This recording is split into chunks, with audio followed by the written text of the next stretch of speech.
Sup, Negus?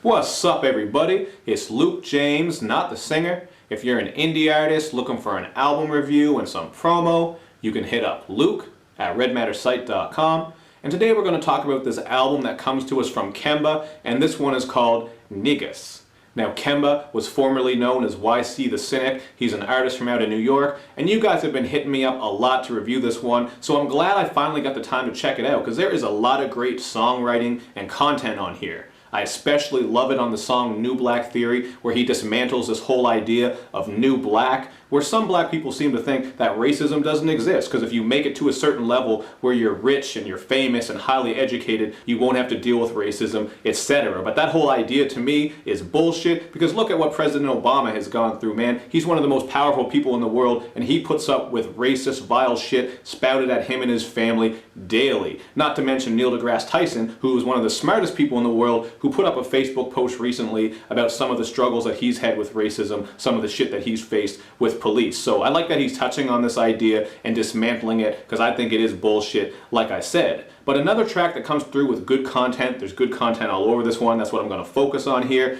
is the song Hallelujah. We get this nice soft vocal production on here, and I like how he touches on the idea of how our parents and grandparents were targets, so that racism that they experienced, it kind of gets passed down, it's generational, it's almost like it's embedded in us, because they were denied certain opportunities, and even though things are better now, there still is racism, obviously. Again, I can come back to President Obama, because Kemba brings up on this track how just because we got a black president, well, I'm in Canada, but you know what I mean, in the United States, a lot of people seem to think that just because there's a black president, racism is done. It doesn't exist, man. Look, there's a black man living in the White House, but that, again, doesn't mean shit. He puts up with all kinds of racism, and other people still do. So you're going to get a lot of racial issues touched on here, and you're also getting a lot of political statements as well. So I really appreciate what Kemba did with this one, because we always need this type of music, especially with how fucked up things have been lately. On the song Kings and Queens, I really appreciate how he brought up that we're kings and queens, because we all know how our history books are, man. I remember being in school, there was like 1 or 2 pages on black history, and most of the time it just teaches us that our history started with slavery. They teach us a bit about Malcolm X, Martin Luther King, you know, Rosa Parks, just the basic shit that most people know about, but they don't go deeper than that. So I like how he's saying that we're kings and queens, we should love each other, love ourselves for being kings and queens. And I like how this one has a little bit of a 90s boom bap feel to the production. I think it was one of the best beats on here. And he also touches on how the media tends to portray black people as thugs. Even when black people are the victims, or if the black person is dead, they'll still dig up anything, use the worst pictures they can find. We've all seen how it goes down. We've seen it recently a million times. I don't even have to give you any examples, because you guys know what I'm talking about.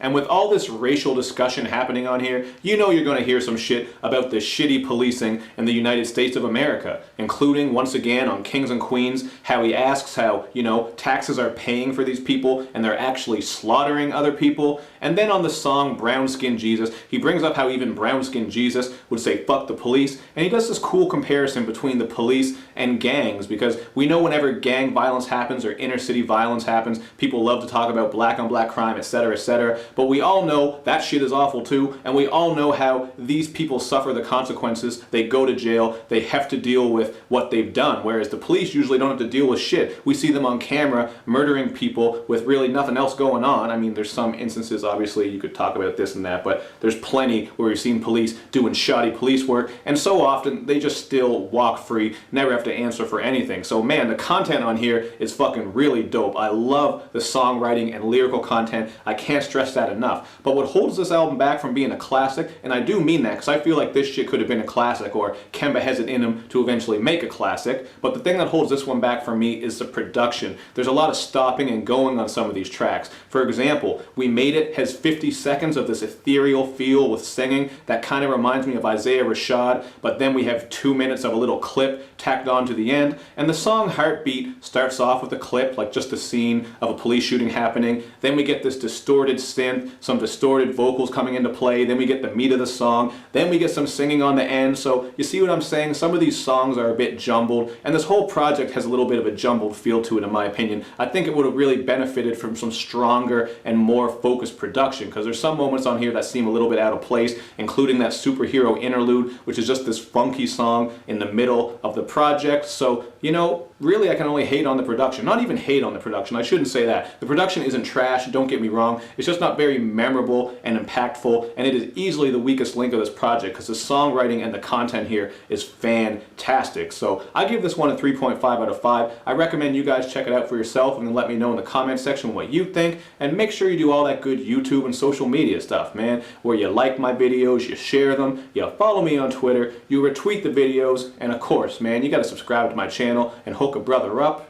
Thank you for watching. I will see you next time.